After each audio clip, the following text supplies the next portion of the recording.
तो फिर से स्वागत है हमारे ब्लैक न्यूज़ 46 न्यूज़ चैनल में। मैं आपका दोस्त एंड होस्ट प्रदीप आज फिर जुड़ चुके हैं हम एक नई ताज़ा खबर लेके। और जो खबर आ रही है वो ये आ रही है कि जो हमारे सिखों के 10वें गुरु थे श्री गोविंद जी, उनका जो दिवस है अब चेंज करके क्या कर दिया गया है, बाल दिवस कर दिया गया है। यानी अब ये राष्ट्र के पूरे देश के बाल दिवस के रूप में मनाया जाएगा। इसको चेंज करने के लिए श्री नरेंद्र मोदी जी ने चेंज कर दिया गया है। वो अपने ही भाषण के अंदर इसके लिए बता रहे हैं कि कैसे हमारे जो 10वें गुरु थे गुरु गोविंद सिंह ने कैसे उन्होंने बलिदान दिया और अपने 10वें गुरु के बारे में बताया कि उनकी जो जीवन श्रेणी थी वो किस तरीके से उन्होंने जी और वो कहाँ पैदा हुए, पटना में पैदा हुए, फिर उत्तरी भारत के अंदर उन्होंने कैसे अपने जीवन के संघर्ष किए, उनके बारे में बताया जा रहा है। अब जो इसके अंदर मेन बात यह है कि अब इसको चेंज कर बाल दिवस के रूप में मनाया जाएगा। तो आप समझ गए हैं। तो चलिए हम पीएम मोदी से डायरेक्टली जुड़कर उनसे जानकारी हासिल करते हैं। साथियों, सिख गुरु परंपरा केवल आस्था और आध्यात्म की परंपरा नहीं है, ये एक भारत श्रेष्ठ भारत के विचार का भी प्रेरणा पुंज है। हमारे पवित्र गुरु ग्रंथ साहब से बड़ा इसका उदाहरण और क्या हो सकता है। इसमें सिख गुरुओं के साथ साथ भारत के अलग अलग कोणों से 15 संतों और 14 रचनाकारों की वाणी समाहित है। इसी तरह आप गुरु गोविंद सिंह जी की जीवन यात्रा को भी देखिए। उनका जन्म पूर्वी भारत में पटना में हुआ।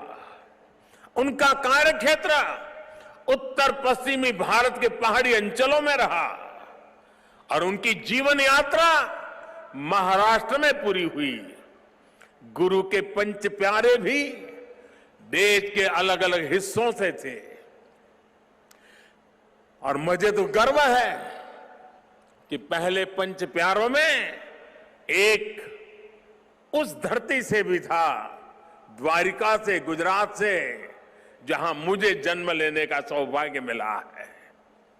व्यक्ति से बड़ा विचार, विचार से बड़ा राष्ट्र, राष्ट्र प्रथम का यह मंत्र गुरु गोविंद सिंह जी का अटल संकल्प था। जब वो बालक थे तो ये प्रश्न आया कि राष्ट्र धर्म की रक्षा के लिए बड़ी बलिदान की जरूरत है। उन्होंने अपने पिता से कहा कि आपसे महान आज कौन है, ये बलिदान आप दीजिए। जब वो पिता बने तो उसी तत्परता से उन्होंने अपने बेटों को भी राष्ट्र धर्म के लिए बलिदान करने में संकोच नहीं किया। जब उनके बेटों का बलिदान हुआ तो उन्होंने अपनी संगत को देखकर कहा, 4 मुए तो क्या हुआ, जीवत कई हजार। अर्थात मेरे 4 बेटे मर गए तो क्या हुआ, संगत के कई हजार साथी, हजारों देशवासी मेरे बेटे ही है।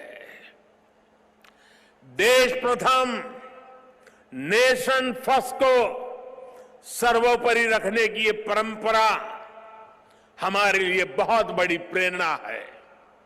इस परंपरा को सशक्त करने की जिम्मेदारी आज हमारे कंधों पर है। जैसा कि मोदी जी ने बताया कि उनका जन्म पटना में हुआ था और उनकी जो जीवन श्रेणी थी किसी कठिनाइयों में कटी है, उसके बारे में हमको मालूम चला।